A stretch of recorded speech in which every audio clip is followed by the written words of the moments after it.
मैं राकेश मसूरी में गाइड का काम करता हूँ। मुझे पहाड़ों और पुरानी जगहों पर घूमना पसंद है। साल 2016 की बात है, जब एक विदेशी पर्यटक मेरे साथ मसूरी आया।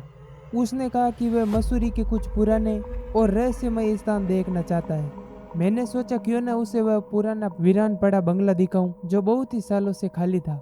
लोगों के बीच इस बंगले की कई कहानियां मशहूर थी, लेकिन मैं इन बातों पर ज़्यादा यकीन नहीं करता था। हम शाम को उस बंगले में पहुंचे। बंगला ऊंची पहाड़ी पर स्थित था। चारों ओर घने पेड़ और बहुत ही सन्नाटा था। बंगले की दीवारें पर काई जम गई थी और अंदर का माहौल भूतिया फिल्म की तरह लग रहा था। फिर भी मैंने खुद को शांत रखा।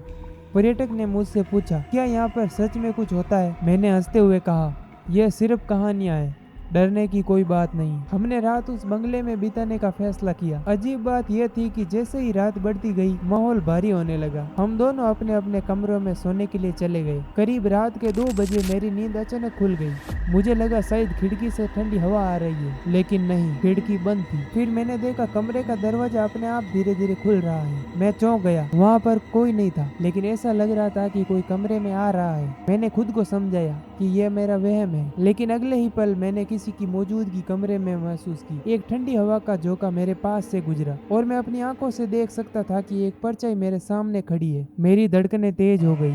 मैंने डरते हुए पूछा, कौन हो तुम? कोई जवाब नहीं आया। वह परछाई धीरे धीरे मेरी तरफ बढ़ रही थी। उसके कदमों की आहट मुझे साफ सुनाई दे रही थी, लेकिन उसके पैर जमीन पर नहीं थे। मुझे लगा कि मैं किसी भयानक सपने में हूँ, लेकिन वह सपना नहीं था। वह परछाई मेरे बिल्कुल पास आ चुकी थी। मैंने महसूस किया कि कमरे का तापमान अचानक से और भी ठंडा हो गया है। मेरी सांसें थम गई थी।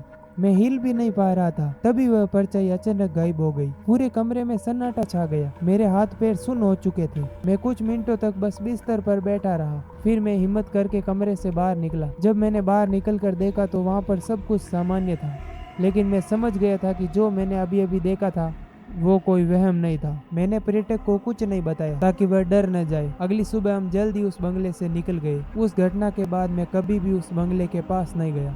मैंने इस घटना के बारे में कभी भी किसी से बात नहीं की, क्योंकि मुझे लगा लोग मजाक बनाएंगे। लेकिन आज भी जब मैं उस रात के बारे में सोचता हूँ तो मेरी रूह कांप जाती है। मैंने बहुत से अजीब किस्से सुने हैं, लेकिन उस रात जो मैंने महसूस किया वह किसी कहानी से कहीं ज्यादा डरावना था। शायद वह परछाई वहाँ पर किसी का इंतजार कर रही थी और उस रात वह परछाई मेरे सामने आ गई। अगर आपको मेरी सच्ची और डरावनी कहानी पसंद आई हो तो चैनल को सब्सक्राइब जरूर करें, ताकि आप ऐसी और रहस्यमय कहानियाँ मिस न करें। और हाँ, घंटी का बटन दबाना मत भूलिएगा, क्योंकि अगली वीडियो में डर और भी ज़्यादा होगा।